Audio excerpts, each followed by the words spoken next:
Last month we celebrated Earth Day, but here at Jayni and Chevy Chase's house in Westchester, it's Earth Day every day of the year. They have a Center for Environmental Education to develop curriculum for kids in school, and Jayni's got other big ideas that she's going to tell you about today. How are you? Great.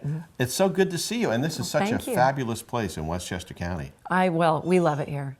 It's beautiful. Now, Chevy couldn't be with us today, but we've got the person who started 20 years ago the Center for Environmental Education, which is something that is very germane to what we're talking about today. Everybody's talking about global warming. You were there 20 years ago saying we should think about the environment, folks. Right, yeah. It started for me the way I was raised. So you grew up in that kind of environment, and you've taken it to the next level, though, because the Center for Environmental Education, besides developing curriculum, you'd really like to partner now and get into some of the schools themselves and make them more green, right? Yeah, yes. I started greening schools back in 1988, 89, and now I want to get back to it in a big way.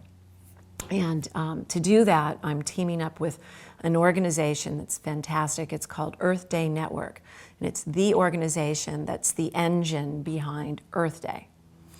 And they're already in schools, and me coming there and bringing my ideas, my vision, and my connections, and teaming up with their ideas, visions, and their connections is just going to make things really happen. I think one of the things is that most schools would probably say we'd love to go green, but how much is it going to cost us? Right. We're thinking we need about $500,000 a school, and we want to do 5 schools. No 2 schools will be the same. No 2 schools will follow the same exact pattern. And that's why 5, because if you have 5 patterns, and what we're thinking is they're feeder schools. So we'll go into high schools, and then these high school students will go back to the schools they came from, and the kids and the teachers, and we want to involve community very deeply and in a real way. We don't want to go to a school that's here and bring people from here to that school. We want to go in the immediate community as much as possible. And these people are welcome to get involved and help, but we don't leave out the local community. And there's now, I don't know if you've heard this new term, there are green collar jobs. Have you heard Sure, it? it's a burgeoning industry. Right. So a lot of these high school kids haven't necessarily heard about that, and we can talk about what that means. And some of those who aren't necessarily going to go to college might say, hey, I want to go help, manufacture solar panels.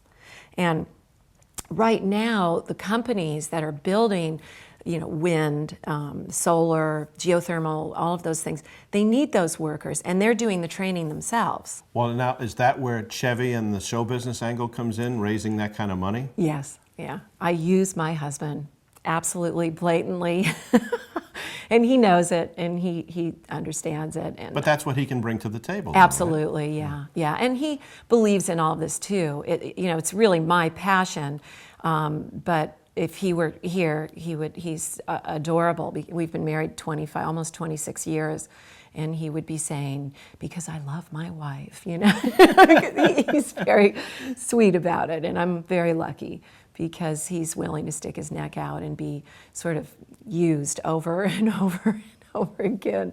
Well, I think that's such a great idea that you'll hold this $500,000 out as a carrot, if you will, to the schools so that they can really make a commitment. You're not talking about putting a couple of solar panels on the roof. You're talking about major changes in these buildings, Exactly, sort of soup to nuts, not just the buildings, but also if you're going to have a cultural shift, you have to sort of have buy-on in the beginning, because people aren't going to change their lives unless they say, okay, we're going to make everyone sign a pledge.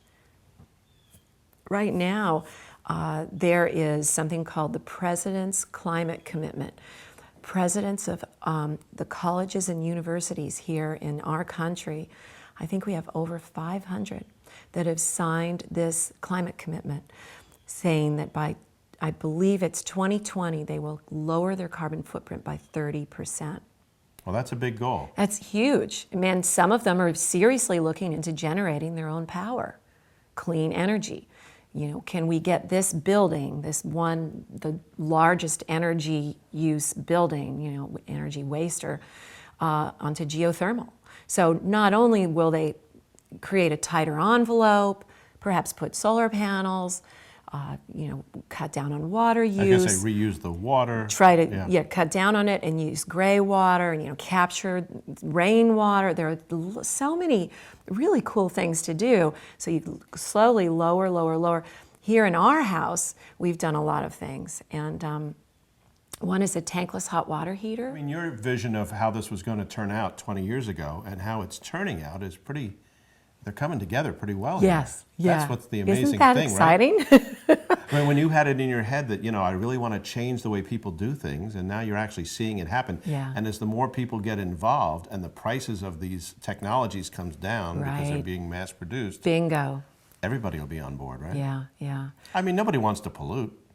Nobody wants to pollute, but they also, we're a country of creature comforts and convenience. We all love our luxury things, but let's stop and think about the costs and how to have those things without the polluting costs.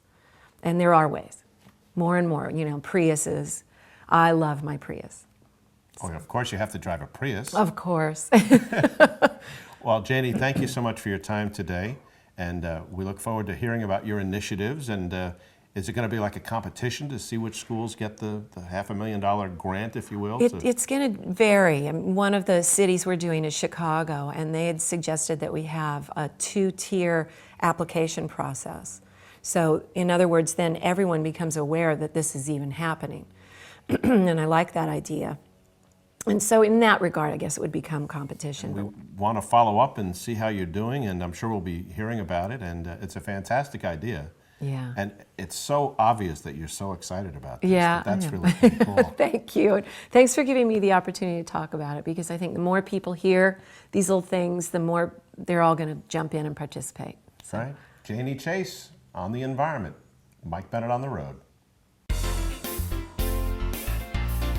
Join us for Mike Bennett on the road every Tuesday and Friday night at 6 on Channel 6, Time Warner in the Hudson Valley. And for highlights, go to MikeOnTheRoad.com.